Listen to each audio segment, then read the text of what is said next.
விஜயின் திட்டம் என்ன? இப்ப வேட்பாளர் அறிவிக்கிறது 234 கேண்டிடேட் போடுறாரு. இவரே 2 தொகுதியை செலக்ட் பண்றாரு. நாங்க ஒண்ணும் சும்மா தொழில இறங்கலடா. சும்மிங்கி ஜம்பிங்கி கராத்தே கும் குதிரை சவாரிலாம் கத்துக்கிட்டாண்டா குடிச்சிருக்க இந்த தொழில. எப்படி சத்யராஜும் வடிவேலும் ஒரு படத்துல கிரிக்கெட் டீமுக்கு ஆள் சேர்ப்பாங்க சார். தேங்காய் பொறிக்கிட்டு இருக்கிறவன், கோழி பிடிக்கிறவன். சரி, உன் பேர் என்ன? சங்கிலி. இன்னையில இருந்து உன் பேர் சங்கிலி. கங்குலி. ஒவ்வொருத்தரையா கூப்பிட்டு வருவாங்க. 11 பேர் வேணும், ஆள் கிடையாது.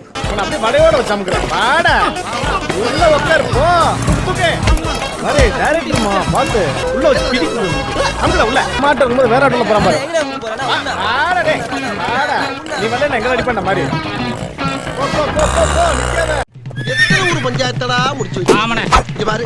நமக்காக அம்மட்டு போலும் புள்ள குட்டியோட வெயில்ல காத்து கிடக்குறாங்களே.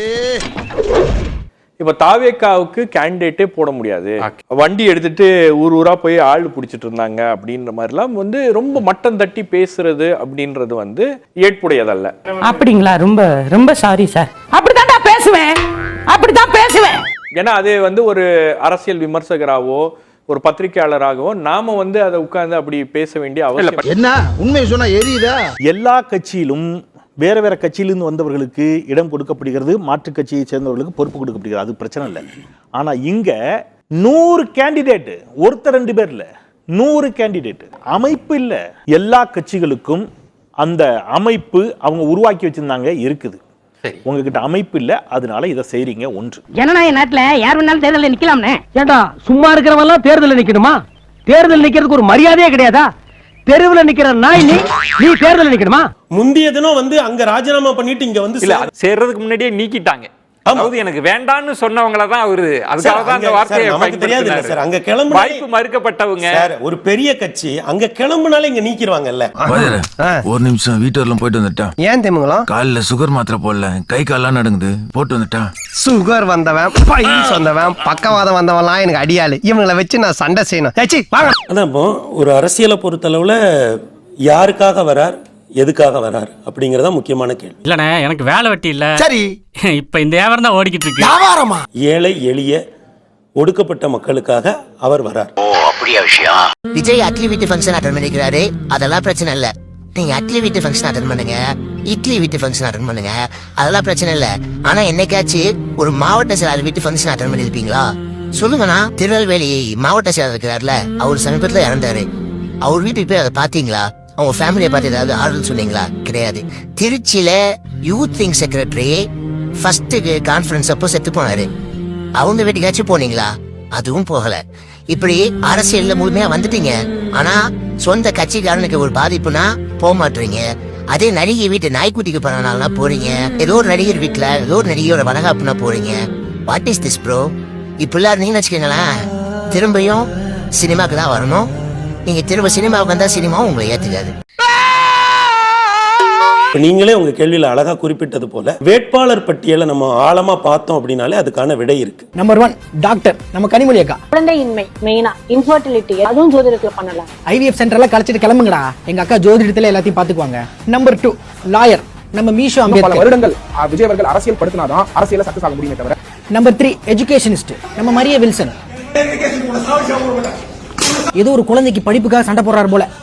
நம்பர் 4 சோஷியல் ஆக்டிவிஸ்ட் ஜாதி மறுப்பாளர் ஜெகநாத் மிஸ்ரா. இப்படிதான் என் ஜாதிக்கு எதிராக குரல் கொடுக்கணும். சூப்பர்ண்ணே. நம்பர் 5 பெண்கள் பாதுகாப்பாளர் நம்ம லெஃப்ட் பாண்டி. அண்ணா இப்படி பெண்களை பாதுகாக்கிறதுனால தான் நான் அவருக்கு சீட்டு கொடுத்தேன். ஃபைனலா ஒரு முக்கியமான கேண்டிடேட்டை மிஸ் பண்ணிட்டோம். மணி லோயலா மணி, சாரி மணி, அடுத்த தடவை பாத்துக்கலாம். கட்சிக்காக உழைக்கணும்.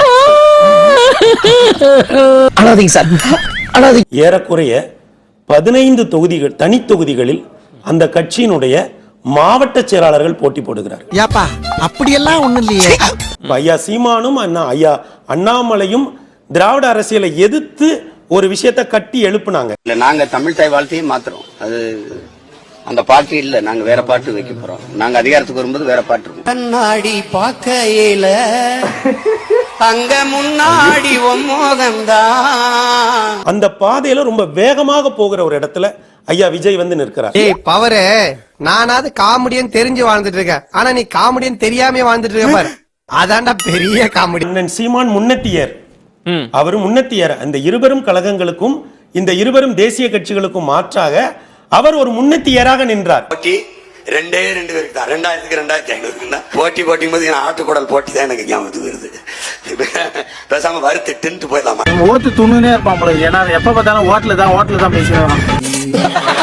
இன்னும் ஓரிரு நாளில் ஒருவேளை திருமதி சங்கீதா அவர்கள் இது தொடர்பாக ஏதாவது கருத்தை சொல்லக்கூடும், அது சர்ச்சையாகக்கூடும். என்ன அப்படின்னு கேட்டீங்கன்னா, சொல்லுங்க சார். சார் எங்களுக்கு சஸ்பென்ஸ் தாங்க முடியல, சொல்லிட்டு போங்க சார். இப்ப இவர் ஒரு கேள்வி கேட்கறாருல, தமிழ்நாடே கடன்கார மாநிலம்னாரு. இங்க குடும்பத்துக்கே கடன் கொடுத்திருக்காரு ஒருத்தர். வேற யாரு? நான் தான். அந்த தலைவர் கொடுத்தாரு, இந்த தலைவர் அந்த தேர்தலை கணக்காட்டினா நீங்க வேற யாராவது சொன்னீங்கன்னு வைங்க, அப்ப நீங்களும் ஒத்துக்குங்க மற்றவங்களுக்கு உங்களுக்கு வித்தியாசம் இல்லைன்னு. நீங்க ஊழலை ஒழிக்க வந்த உத்தமர்கள் இன்னாலும் சொல்லுங்க. ஊழலே செய்ய மாட்டேன்னு சொல்றாரு தாவேகா தலைவர் விஜய் அவர்கள். வருமானத்தை மறைச்சதா 1.5 கோடி ரூபாய் அபராதம் போட்டாங்களே, அது பேரு ஊழல் இல்லையா? பணம் சம்பாதிக்கிறது என்னோட குறிக்கோளே இல்லைன்னு தாவேகா தலைவர் விஜய் அவர்கள் சொல்லியிருக்காரு. தன்னோட ரசிகர்களுக்காக ஒரு இலவச படக்காட்சியை கூட அளிக்காத அவரு, இது என்ன பிரமாதம்? இது விட பெசலைட் ஒண்ணு இருக்கு. ஒரு டிக்கெட் 3000 ரூபாய்க்கு விக்கிற அவரு மக்களுக்காக என்ன செய்ய போறாரு சொல்லுங்க? இப்படி செஞ்சுட்டு ஊழல ஒழிப்பேன்னு சொல்றது நியாயமா விஜய்?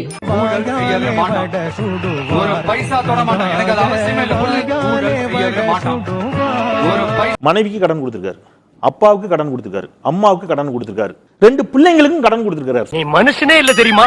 உலகத்துல தமிழ்நாட்டுல யாராவது ஒரு தந்தை தகப்பன் திருமணம் ஆகாத தன்னுடைய தான் தான் அந்த பிள்ளைங்களை பாத்துக்கணும், தன்னுடைய மகள் 4,60,000 ரூபாய் கடன் வாங்கியிருக்காங்களா விஜய்ட்ட. கேடு கேட்ட கேரக்டர் ஊடு கட்டி அடிக்கலாம் வாங்கடா. இவர் மாற்றத்தை பற்றி பேசுவதற்கு உரிமை இல்லைங்கிறத முதல்ல ஒத்துக்குங்க எல்லாரும். இந்த துப்பாக்கிக்கு இன்னும் மானம் இருக்கு, மரியாதை இருக்கு, சூடு இருக்கு, சுரண இருக்கு. அப்ப எனக்கு இல்லங்கறியா? இல்லன்னு உனக்கே தெரியாதாடா? இதே அரங்குல ஜனநாயகன் படத்தை பற்றி ஒரு விவாதம் வந்த போது அது முடிஞ்சிடுச்சுன்னா இனி தயாரிப்பாளருக்கு தான் நஷ்டமோ லாபமோ, விஜய்க்கு ஒண்ணு கிடையாது. அவர் சம்பளம் வாங்கினாரு, நடிச்சாரு, முடிச்சாரு, வந்துட்டாரு. எனக்கு என்ன உனக்கு என்ன? நீ எங்கனா ஓடி போய் ஒளிஞ்சுப்ப, முன்னாடி நின்னு சண்டை போட போறது நாங்க தானே. ஆதவர்ஜினா இப்ப சொல்றாரு, ஜனநாயகன் சரியான தேதியில் ரிலீஸ் ஆயிருந்தா 1500 கோடி ரூபாய் விஜய்க்கு கிடைத்திருக்கும், விஜய்க்கு 1500 கோடி ரூபாய் நட்டம்னாரு. எனக்கு எதிரிங்க வெளியே இல்லடா, கூடவே இருக்கீங்க. உங்களுடைய வருமானம் மொத்தமா 600 கோடி ரூபாய் கணக்கு காட்டியிருக்கீங்க, 3 படத்து வருமானம் வந்திருக்குது, மீதி எங்கேங்கிறதா என்னுடைய கேள்வி. உங்களுக்கு இபிஎஸ் வந்து நீங்க ரொம்ப குறைச்சி மதிப்பிட்டீங்க, எல்லாம் எதுவுமே இல்லாம மதிப்பிட்டேன். நீங்க சீட் கன்வர்ஷன் இல்லாத லீடர் அப்படின்னு பலமுறை அது உண்மைதானே?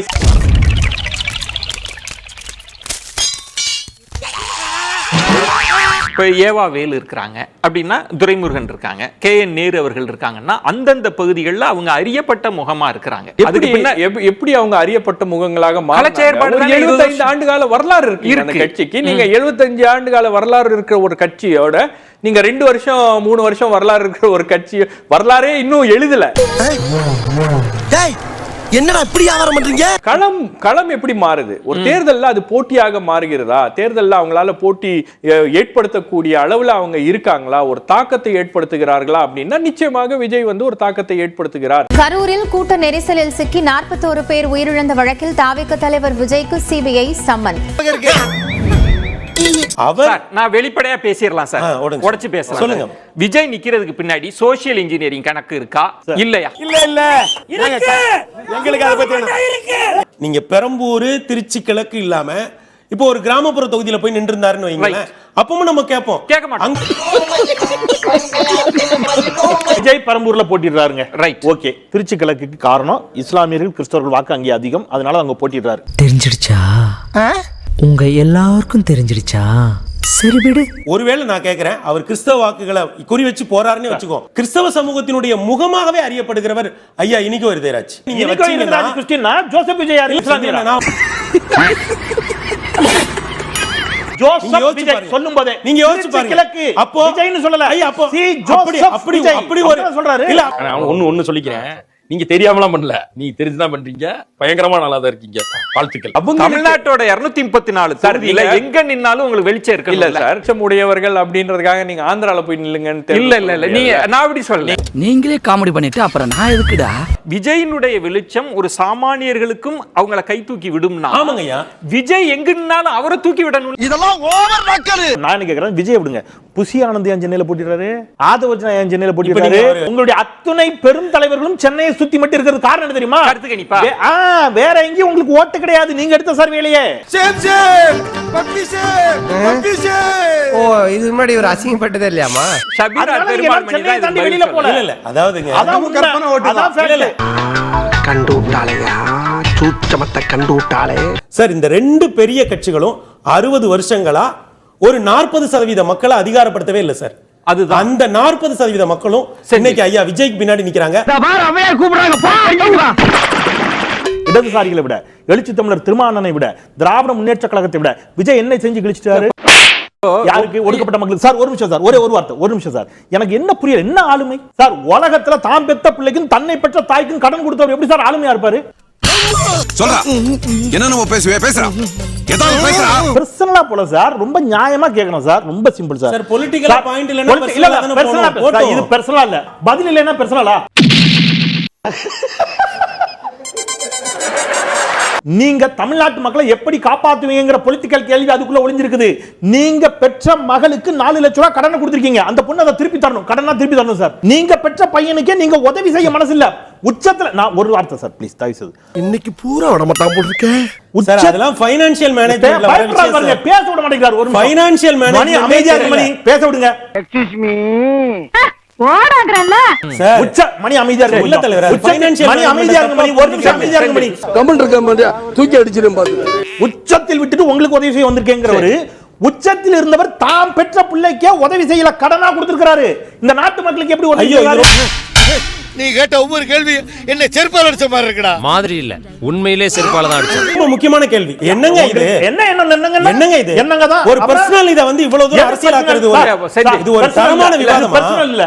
ஏய் மூஞ்சில பூரா விட்டுருவேன். உட்காரு மூஞ்சில பூரா விட்டுறேன். உட்காரு.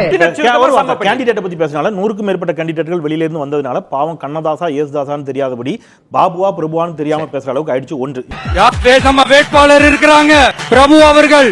திரு VS பாபு கழக நிர்வாகி பிரபு அவர்கள் 2 பேர் கிடையாதுங்க. யாரோ ஒருத்தரோட 2 பேர் தான் மேடம். 2 பேரோட வாழ முடியாது. உயிரே போனாலும் சரி 2 பேர் தான். திரு VS பாபு பிரபு அவர்கள். அட போமா நீ.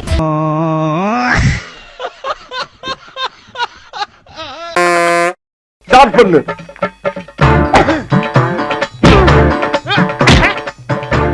இங்கிட்டு வா. அப்படியா.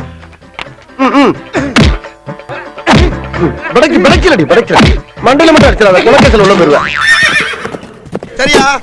உங்க வீட்டு பிள்ளையா நினைச்சு எல்லாரும் என்னை மன்னிச்சிருங்க.